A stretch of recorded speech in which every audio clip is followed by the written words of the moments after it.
Bonjour Christian. Bonjour Laurent. Alors, tu reviens nous voir dans le podcast parce que ça m'intéressait que tu partages en tout cas une partie de ta science sur le netlinking. Je dis science parce que tu as quand même... c'est quoi, ingénieur, c'est ça, hein? Oh, c'est plus compliqué que ça. J'ai fait 40 000 trucs à la fois, mais bon, euh, faut pas en parler. J'ai arrêté les études à 38 ans, donc faut pas en parler. Bon, bref, en tout cas, tu as essayé de mettre un petit peu des formules dans les opérations de netlinking et surtout le vulgariser d'une manière qui me semble assez intéressante parce qu'au final, avec trois formules sous Excel, on arrive déjà à se créer des priorités. Mais avant, bon bref, pour ceux qui étaient restés dans leur grotte, c'est vrai que le netlinking, ça a changé. Hein. On faut moins bourriner. Quelque part, c'est pas si mal parce que c'était quand même devenu vraiment n'importe quoi. C'est rien de le dire. Donc au final, bah, comment on fait aujourd'hui alors? Vas-y, je te laisse dire. Alors, bon, des conseils qu'on trouve partout, qui sont des classiques, on fait un peu de nofollow, n'est-ce pas? On n'optimise pas forcément toutes les angles, ça on le sait. On va s'intéresser à la part que l'on peut encore optimiser dans la quantité d'encre. On va estimer ça à 20-25% d'encre qu'on va optimiser pour passer sous le radar. Et puis, pourquoi pas, pour faire plaisir à Google qui a besoin de faire des économies d'énergie. Parce que pour moi, je pense qu'effectivement, tout ce qui est arrivé avec Pingouin et autres, c'est purement une question d'économie de ressources. Quand tu vois la manière dont la quantité de liens a augmenté en 2010 jusque-là, hein, il fallait, à mon avis, réagir et faire quelque chose. On voyait des sites qui vendaient des gueulasses recevoir 3 millions de liens. Enfin, bon, hallucinant. Il suffit de voir à quoi ressemble le Majestic Million, hein, plein de sites blacklistés. C'est assez facile de comprendre qu'il y avait un problème. Voilà, donc l'idée c'est de se dire, bon, bah, plutôt que de la jouer volume, on va la jouer avec un peu de finesse. On va taper la bonne encre là où il faut, dans la bonne quantité et au bon moment, de manière à avoir un trafic rapide sans prendre de risques. Donc là, en fait, on va surtout focaliser sur ces fameuses 20 à 30%, disons, d'encre exactes Voilà. qui peuvent être optimisées. Donc où est-ce qu'on met ses priorités et puis comment on procède par rapport aux encres, donc aux mots-clés qu'on va glisser dans les encres. Hum. Alors là déjà, une première chose, on ne dit plus bah, choisis 5 mots-clés, 10 mots-clés, 20 mots-clés, parce que de toute façon, on aura forcément une langue majoritaire si on prend qu'une petite quantité de mots-clés. Donc on va beaucoup plus se dire, bon, je ramasse tout ce que je trouve dans le domaine sémantique du client ou de son site, hein. Je prends les volumes de recherche, je vais faire quelque chose qui va me faire ressortir dans cette masse de mots-clés les mots-clés qu'il faut que je travaille. Euh, et éventuellement, dedans, il y aura parfois des mots-clés qui seront finalement bah, très peu tapés, mais une encre, ça suffit pour être en première page. On va trouver des pépites comme ça dedans, des trucs oubliés de tout le monde, puisque là, dans la démarche précédente, on choisissait des mots qui ranquaient très fort et on allumait en lien, sans se préoccuper des autres mots. Que là, on va pouvoir travailler des choses assez bah, beaucoup plus marrantes et beaucoup plus sympas, quoi, finalement. Voilà, sachant qu'il y a une quantité de mots. Alors, on ne travaille pas à la longue traîne, puisqu'on travaille quand même des mots-clés qui ont des volumes de recherche, mais on ne cherche pas le mot-clé qui tape 10 000 fois systématiquement.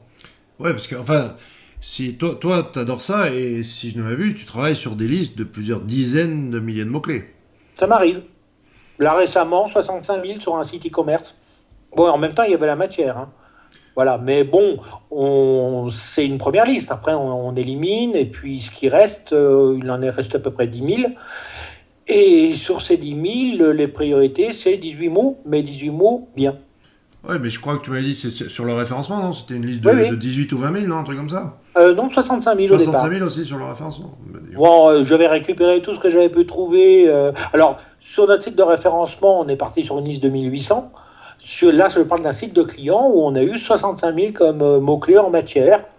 C'était à la fois l'étude des mots-clés sur lesquels il était déjà plus ou moins positionné dans les 50 premières pages, et puis AdWords, puis Google, comment dirais-je, Google, les Webmaster Tools, Analytics, bref, tout ce qu'on pouvait récupérer, qui pouvait laisser penser que c'était dans le champ sémantique. Et de ces 65 000, il est resté 10 000 mots dans le champ sémantique, qui étaient pile poil dans ce que faisait le client.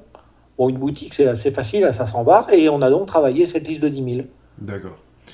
Donc, ok, dans les ingrédients, il nous faut donc une liste de mots-clés. On a dit, bon, les outils Google, à la limite... On n'est pas obligé d'aller jusqu'à 65 000, hein, c'est moi qui l'ai fait, mais bon, on peut s'arrêter à 1000 ou 2000. Hein. Non, mais bon, c'est sûr que si on s'en tient au basique, c'est-à-dire les outils Google, même si on va un peu dans l'exotique, c'est-à-dire Google Suggest, Google Trends, etc., ça va pas très loin. Mais après, si on commence à scraper les concurrents, notamment les titles, les meta-keywords quand elles sont là, on peut très très vite avoir beaucoup de mots-clés. C'est clair. Et des mots-clés inattendus. Hein. Ensuite, il nous faut un tableur. Mm-hmm. Le bon vieux Excel. Alors bon, je te préviens, je déteste Excel, donc il va falloir que tu me coaches. Peut-être que ça va arranger aussi les autres comme moi qui sont allergiques à cet outil. Alors bienvenue au club, moi aussi je déteste. Et puis il nous faut quoi d'autre? Donc des mots-clés, un tableur et puis... Et puis un accès à Majestic ou beaucoup de patience pour faire une requête sur Google avec All in Onshore ou All in Title selon les... Mais Majestic c'est 100 fois mieux. D'accord. Évitez Href. Ok, alors allons-y. Allons sur Excel. Mm-hmm. Donc là, bon, il y a des petites formules ici qu'on pourra mettre dans le billet. Encore une fois, là, tu nous donnes une partie de ta sauce secrète, mais c'est déjà suffisant pour commencer à bosser. Mm-hmm. Après, pour ceux qui en veulent en savoir plus, bon, bah, il faudra aller te voir en private, quoi. Ok. Mais ok, donc explique-nous, colonne A, qu'est-ce qui se passe? Colonne A, ce sont les mots-clés. Bon, je les ai mis pour ne pas mettre des mots-clés précis. Mais KW1, KW2, KW3, tout le monde comprendra ce que veut dire keyword. Le volume, bon, c'est pour montrer qu'en fait, on peut aller sur du volume de recherche, malgré tout pas ridicule comme 20 000, et qu'on fait un mot-clé taper 300. Là, tu prends quel volume de recherche? Volume de recherche en mode exact. Oui, mais de AdWords? AdWords, ou les outils qui auraient l'air AdWords, oui. Mais AdWords est plus complet quand même que SEMrush. SEMrush, il manque plein de mots, donc... Ou alors, on va chez Yoda, on les a aussi. Mais dans AdWords, on a les volumes exacts et surtout bien prendre les exacts en choix France si on fait du référencement français. Ok. Faut pas aller faire surtout pas de la recherche large là-dessus. Hein. Ouais, je comprends. Ok, maintenant la colonne C. Alors la pertinence maximum C1, c'est-à-dire que l'idée à travers cette pertinence, c'est de se dire il va y avoir deux facteurs qui vont faire qu'un mot-clé, deux facteurs qui se conjuguent, qu'un mot-clé est intéressant pour moi ou pas. Il va être intéressant parce qu'il transforme plus ou moins, c'est-à-dire qu'il y a, si c'est un petit peu borderline côté documentaire, recherche documentaire, c'est pas très passionnant, mais peut-être que la moitié du trafic est pile poil dans ma cible, donc auquel cas je vais déjà avoir 0,5. Et puis je peux m'intéresser aussi, pour valoriser cette note, au chiffre d'affaires ou à la marge bénéficiaire que je peux dégager avec ce mot-clé-là. Typiquement, si ça porte le nom d'un produit que vend très très bien mon client, je peux être intéressé pour le valoriser un peu plus parce que derrière, il y a du chiffre. Alors que si c'est un article qui est même très tapé, mais le client n'a pas beaucoup de marge, ou... Bon, voilà. Donc l'idée, c'est de donner une note entre 0 et 1 en flottant qui va nous dire quel trafic utile, quel volume utile de recherche va finalement transformer. Donc au mieux, on aura, si on a 1, pour le keyword 3, on aura 300 puisqu'on récupère ses 100% dans la cible. Et dans l'exemple là, le keyword 2 à 0,25, il ne l'est pas tellement, mais il est beaucoup tapé. Donc le trafic utile ramené est à 5000. D'accord. C'est vraiment un mélange de pertinence et d'intérêt en fait. Je comprends, ouais. Ok. Et je pense qu'il faut de plus en plus raisonner comme ça. Parce que même dans une boutique, il y a des mots-clés qui sont très concurrentiels et qui ne sont pas du tout intéressants pour le client. C'est-à-dire que peut-être que ça lui fait des visites, mais ça ne lui fait aucune vente. Oui, donc il faut réfléchir à ça. Hein. Ce que j'ai entendu le week-end dernier avec, je sais plus, c'était une discussion où... Donc effectivement, un client demandait, bon ok, ça m'intéresse la presta, etc. Mais comment je sais si ça marche, est-ce qu'il y a des rapports, tout ça. Puis ben, la réponse était, qu'est-ce qu'on s'en fout des rapports, c'est le chiffre d'affaires qui compte, non? Bien sûr, bien sûr. En même temps, les clients ont beaucoup de mal à se transposer quand on leur demande quel chiffre d'affaires ils ont pour 100 clics sur ce mot-clé-là.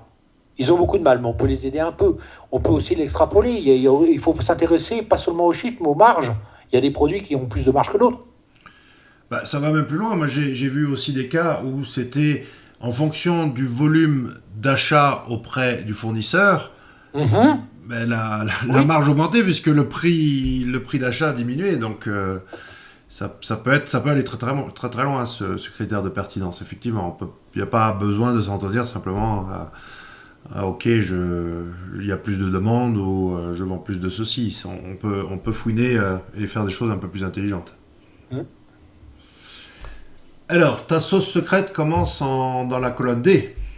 Ouais, alors bon, la colonne D, bah, c'est le produit, donc ce que j'appelle le trafic utile, c'est le produit de la pertinence par le volume. Ça va me donner effectivement, finalement, quel volume intéressant je vais avoir, quelle valeur. Alors là, c'est pas seulement des visites, c'est une valeur. Si on a rentré une notion de chiffre d'affaires ou de marge bénéficiaire dans le volume, on peut dire qu'à ce moment-là, c'est une forme de chiffre d'affaires qu'on va trouver là. Encore une On fois, peut donc dire. faut vraiment prendre la colonne C au sérieux parce que Et c'est elle qui conditionne beaucoup de choses. si encore, bon, la B, elle est fournie par Google, mais la C, si on la fait pas bien, ben ouais, effectivement, après la D va être de traviole, quoi. Hum. Alors, ensuite, si on prend la colonne E, Alors, la colonne E, ça c'est le nombre d'encres. On y reviendra tout à l'heure. C'est le nombre d'encres qu'il faut mettre pour être en théorie en première page.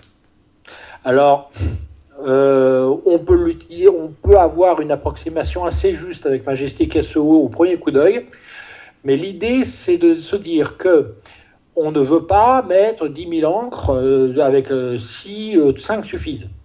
C'est-à-dire que plutôt que de faire tourner effectivement les six meter à fond et on va dire bon voilà je vais mettre 5 encres là-dessus et basta ça suffit je serai en première page et ensuite on ajuste un petit peu après. Donc de savoir à l'avance combien d'encre il faut. Alors, on peut regarder tout simplement le premier combien il en a mis.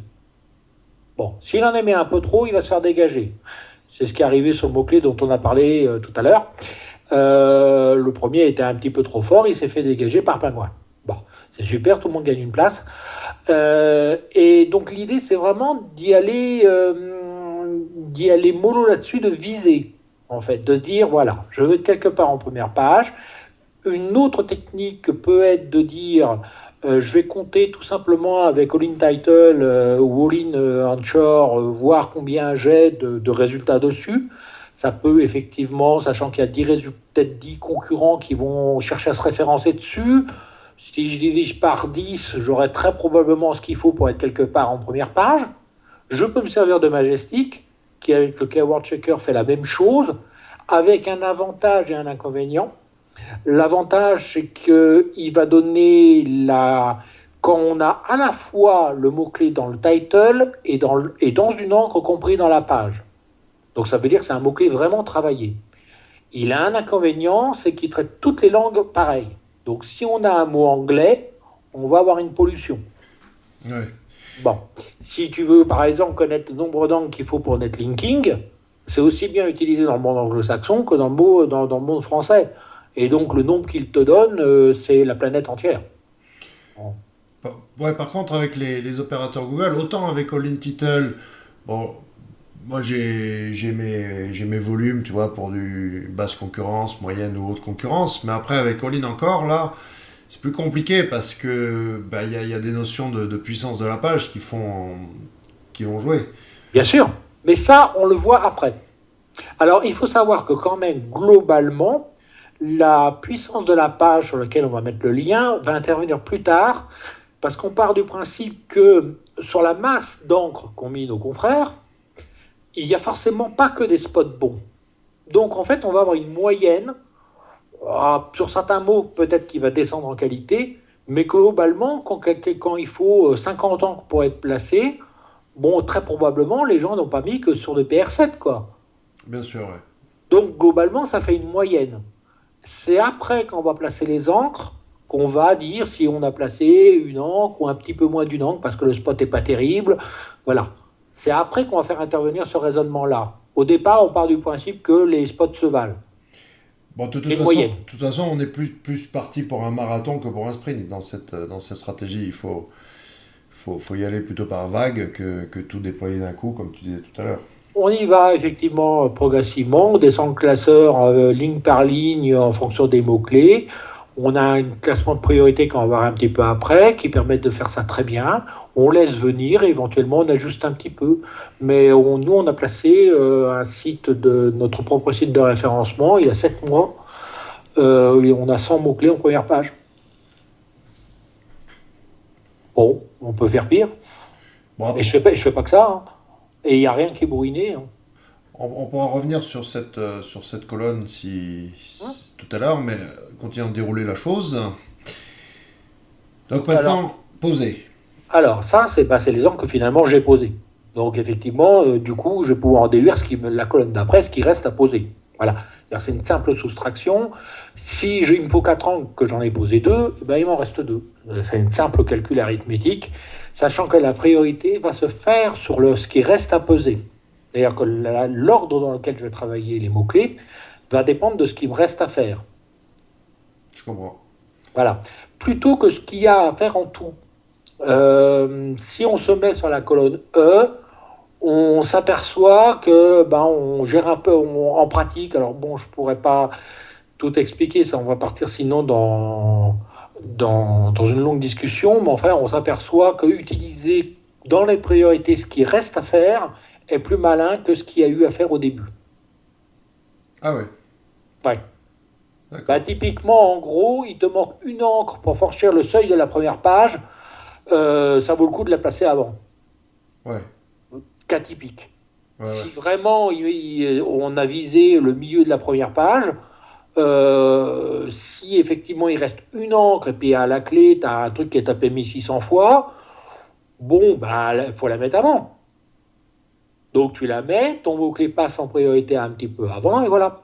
Enfin, on verra comment on gère les priorités après, c'est tout bête, hein. Faut simplement aimer classer Excel. Alors, la priorité, allons-y.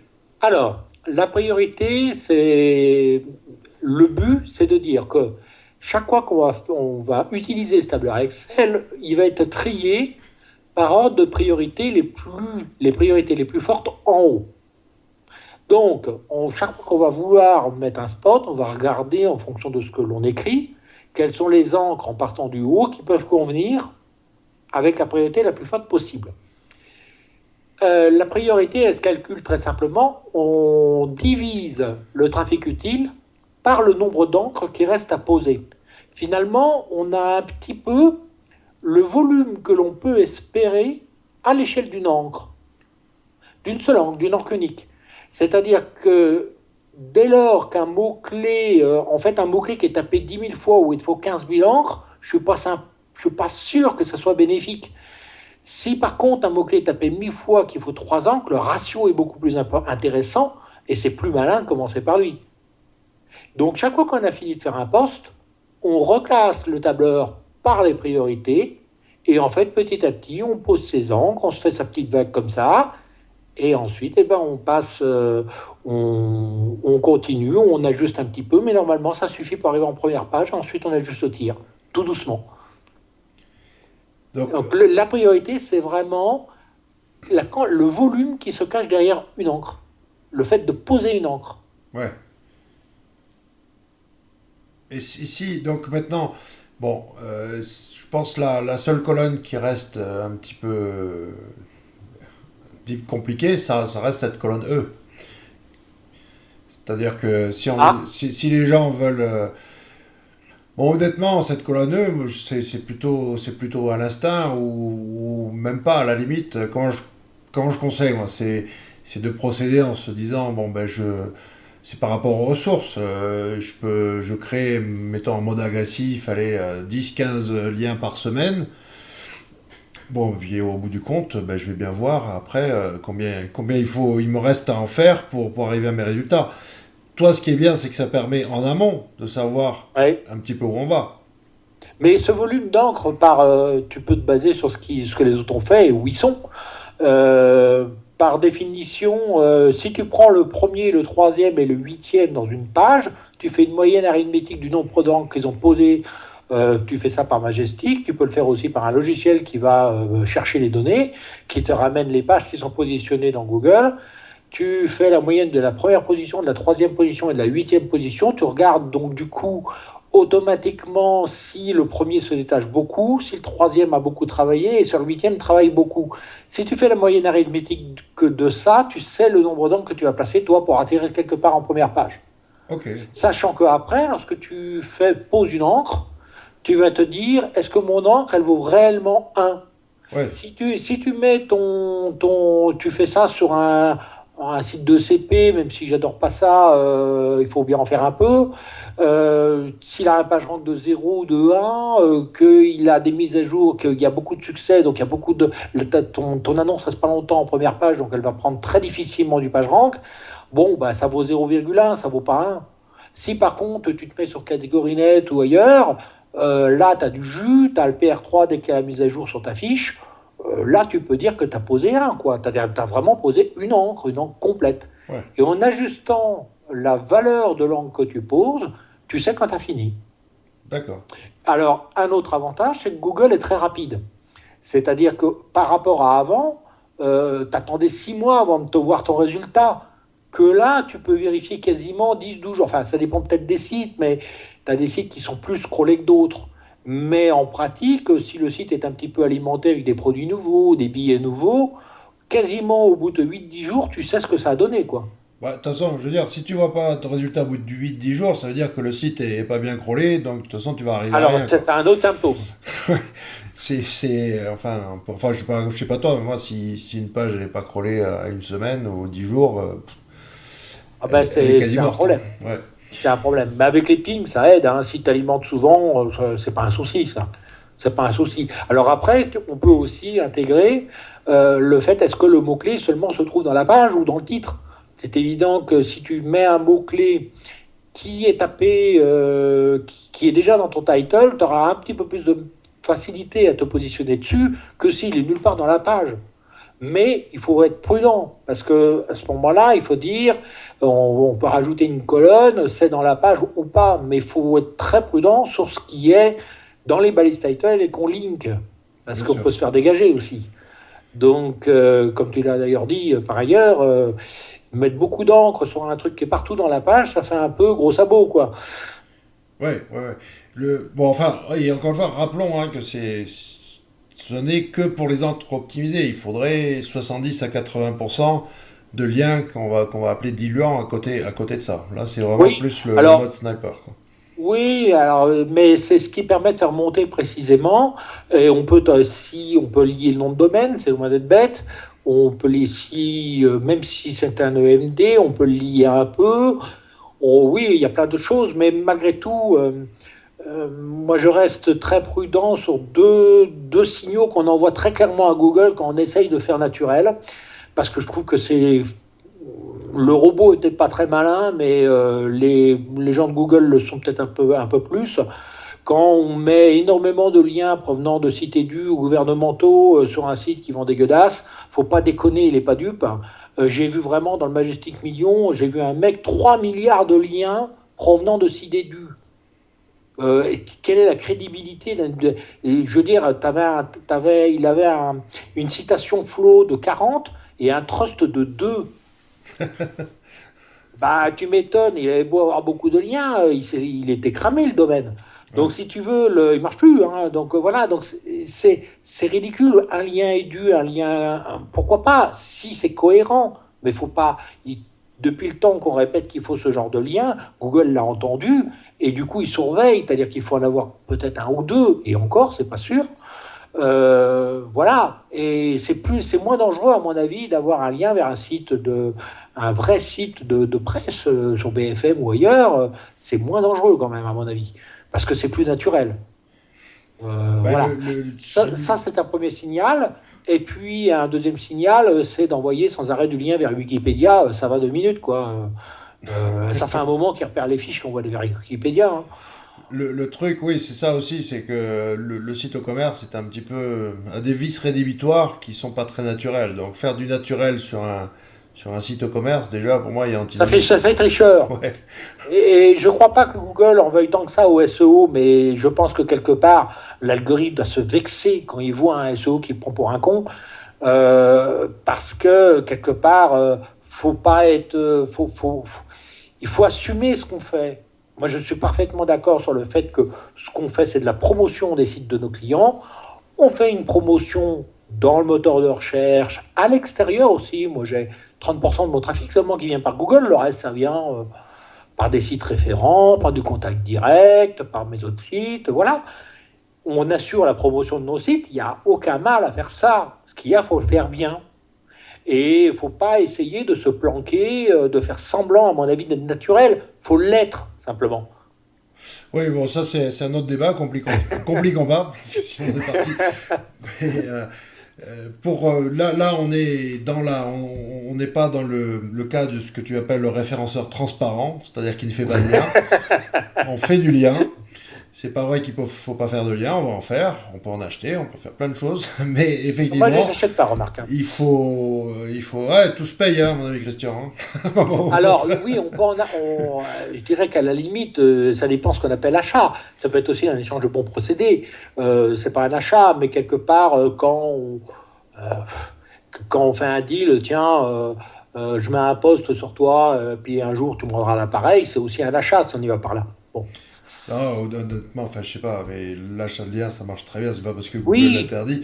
Par contre, il n'a pas répondu, mais Sébastien Monnier, interviewé par l'ICCO, je suis désolé, tu t'attends connais. pas à ce qu'ils répondent quand même. Non, mais attends, je connais très bien ces prestats qui viennent pas faire l'ange blanc, là. Ok, t'achètes du lien, qu'est-ce qu'il y a de honte à acheter du lien, de honteux à acheter du lien, faut pas se faire choper, point barre, mais. Ah Enfin, bah c'est clair que si tu achètes ton lien à un endroit où il y a marqué vente de liens, machin, faut être un peu con, hein. Parce que tu as des sites qui affichent carrément qu'ils vendent des liens, quoi. Mais je parle pas le site de transaction, le site même où tu vas le mettre. non, complètement, bien sûr. Faut être con, hein. Bah écoute, ça c'est. Mais c'est vrai par contre que ça, c'est plus les Canadiens. Je veux pas, j'ai rien contre les Canadiens, hein. Mais on me l'a proposé, moi, une boîte canadienne, une boîte de référencement canadien. Enfin, une boîte de marketing. Ils ont un nom un peu spécial d'ailleurs pour la vente de liens. Ils considèrent que, je ne sais plus quel nom ils donnent, enfin, c'est un nom un peu qui fait pas achat. Pour eux, c'est du marketing. Ouais, Voilà. ouais. Ouais, Mais ouais, non, mais. bon, c'est pas les guidelines de Google en théorie. Bon, enfin bref, fermons la parenthèse. Ok, donc pour Disons que résumer. la grosse différence, je pense, entre le transparent et le white hat, le transparent, il se contente peut-être d'aller prudemment sur l'optimisation du site, et encore, il en fait de moins en moins. Bon, autant dire qu'avec ça, on ne se positionne pas, c'est clair, ou alors sur des termes de longue traîne, et encore, il y a trop de sites, on ne peut plus y arriver, donc il y a trop de sites. Quel que soit le secteur, il y a beaucoup trop de sites. Par contre, pour moi, le white hat, c'est quelqu'un qui travaille simplement proprement, qui envoie pas 10 000 liens sur n'importe quel mot-clé, quoi, c'est tout. Qui ne fait pas de l'injection de liens dans des typos 3 gouvernementaux, comme certains l'ont fait, par exemple, avec la Légion américaine. Bon, on peut obtenir PA8 sur un annuaire en injectant des liens dans des sites gouvernementaux. C'est assez facile. Les webmasters sont très lents avant de s'en rendre compte. Mais bon, voilà quoi. Donc, c'est une question plutôt d'approche du métier qui dit qu'on travaille pas salement, on assume ce qu'on est, on met des liens, on fait la promotion de nos clients, mais on n'envoie pas l'artillerie lourde. On joue plutôt avec un petit peu de jugeote, on va dire. Voilà. Mais bon, après, c'est pas un jugement de valeur, hein. Non, je comprends bien. C'est une approche du métier, d'autres peuvent en avoir une différente, aucun problème, hein. Exactement. Moi, ce qui me gêne plus, c'est quand annonce blanc et qu'on fait noir par derrière. Voilà. Oh bah, c'est pas tellement défini ce qui est blanc ou noir, parce que si tu prends Alors, vas-y, dans attends, les guidelines de Google, ils disent tout et son contraire. Donc ils te disent de pas faire des liens, mais ils te disent de faire la promotion sur des annuaires, et puis à un autre page, ils avaient enlevé la liste d'annuaires. Donc c'est incohérent. Ils te disent par contre que c'est bien de faire connaître ton site sur d'autres sites, donc c'est complètement incohérent. ouais, mais je suis Donc désolé, quand tu dis devant ou en interview, ouais, les galas Google, machin truc, et puis derrière ton fonds de commerce, c'est l'achat de ah, lien, moi ça me dérange. Parce que quand je te dis je prends de l'achat de lien, c'est pas mon fonds de commerce. Donc, tandis que. c'est une source, c'est une ressource possible, effectivement, mais par contre, là aussi, moi je ne le pratique pas. Mais c'est plutôt parce que, bon, dans la mesure où, avec la méthode qu'on utilise, on n'a pas besoin d'en placer 50 000 non plus, donc Ouais. le problème se pose peut-être moins. Peut-être que par contre, il se posera dans 3 4 ans, quand il faudra monter la température, parce qu'il y aura toutes les autres qui sont déjà prises. Donc ça va être une course de nouveau en avant, quoi. Ouais, mais regarde, tu parlais de BFM, les échos et compagnie. T'as deux options, d'accord? Mhm, Soit tu fais un contenu tellement remarquable que, ou alors tu as une attachée de presse hors pair qui va te placer sur un site comme ça, mhm.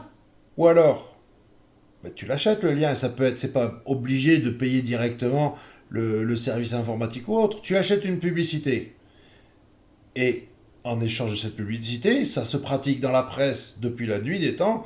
Tu veux aussi un article organique. Mhm. Point barre. Ah oui, et puis là, c'est effectivement.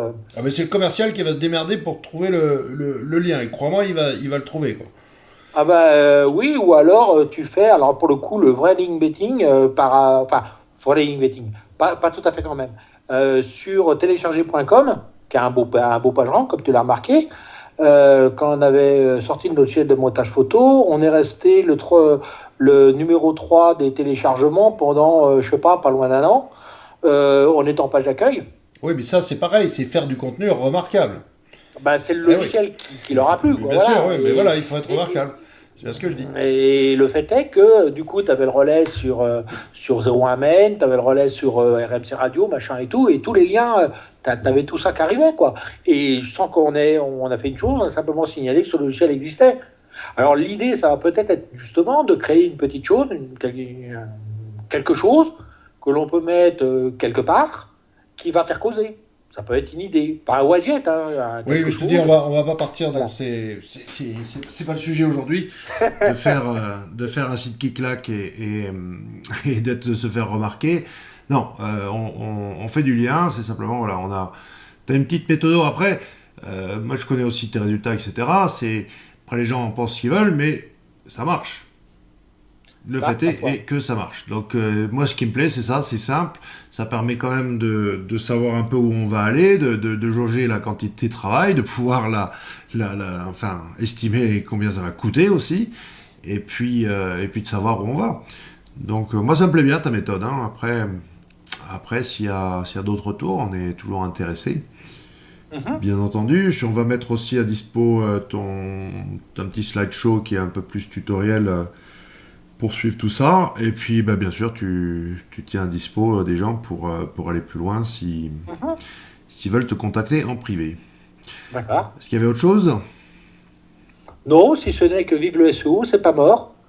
Alors, non, mais j'ai dit ça, ce qu'on entend, mais tu es bien placé pour le savoir, sur la mort du SEO, machin.